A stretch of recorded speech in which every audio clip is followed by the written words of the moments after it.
Society at NAB 2023. I'm here in the CODEX booth, and Ali Nicholls is going to tell us about some new innovations from CODEX. Hi there, how you doing? So we've got a few things that we're demonstrating at NAB this year. So this is our compact drive, which is used in the Alexa 35 and also works in the Mini LF camera. So using our media, when people offload the ARRI raw data, they can apply high density encoding to the file. So that basically is it's a lossless compression that we can apply, which reduces the footprint of the raw data by approximately 40%. So you can do that via our Thunderbolt 3 dock or via the USB-C reader that we have. We've been working on some improvements or optimizations for the encoding speeds. So that will be coming out in a forthcoming version of Device Manager, which is the software that runs on the Mac platform that does that. So you'll see anything from, depending on which type of Mac you're using, it could be 30% faster, or even up to, on the Mac Pro from 2019, the Intel-based system, we're going to see a 90% improvement in the encoding rate. So that's going to be quite significant for our customers. When you offload from the compact drive, we're also showing a proof of concept here whereby we can actually generate a proxy. So we're creating the HDE master file onto your offload destination, but we can also, in the process of creating that file, we can render a proxy. So at the moment, that's as I say, it's a proof of concept, works with the Alexa 35, but we're thinking about how we might be able to expand that so we can support more of the ARRI cameras that we work with. In terms of your offload destinations, we have the transfer drive product. So this is an 8 terabyte model, but we can make this up to, I think, potentially 128 terabytes.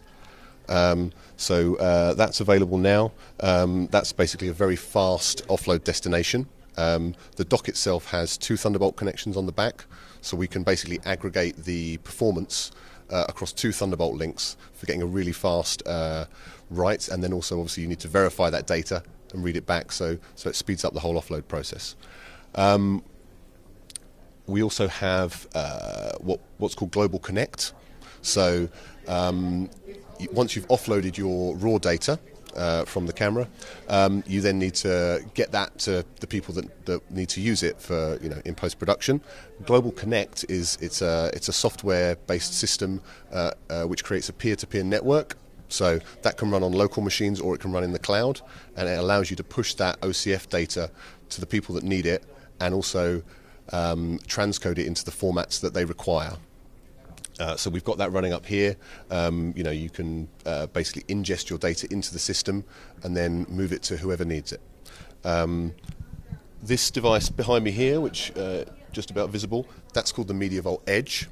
So that's basically part of the Global Connect ecosystem. So it appears as a network device. So it can have 10 gigabit, 25 gigabit, 50 gigabit networking. So the data can be on the Mac platform written to a transfer drive, and then that can be sneaker netted over to your data lab where you've got one of these. You can then ingest that data into the system. We can have tens of terabytes of SSD storage capacity in there, so you've got your kind of nearline cache for all of your original camera files, and that machine can then trickle the data up to the Global Connect running in the cloud. So if your internet connections are not always reliable, so having that nearline cache is really important to be able to keep working and keep processing the large camera format data as it's coming in. There's higher and higher resolutions and multiple cameras, so there's more and more data to take care of. Exactly. Yeah. We're on 4.5K on the ARRI cameras now. It's only going to get bigger. Multi-cameras, and so that's a big order. Exactly. And so we have another edge device, which at the moment this is a model, but this is a concept we have. Basically, it's a portable device which is battery powered. So you've got your compact drive, which you can load in here. It also has a CF Express card slot for supporting other types of cameras, and an SD card slot as well. And then on this side we have 2 shuttle drives. So we can make these up to 16 terabytes potentially. And it also has an internal SSD-based RAID in there. In there we've got 6 SSDs. So this device will basically allow you to insert your camera media, make 3 unique copies to the shuttle drives and the internal SSD array, and then also synchronize the data that it's stored into the cloud. Very compact. Yeah. So it's we think this is a really cool idea, but like I say, it's a model at this point in time. We're gathering feedback from customers on what they think about it. It all looks very impressive. Thank you, Ali. Thank you.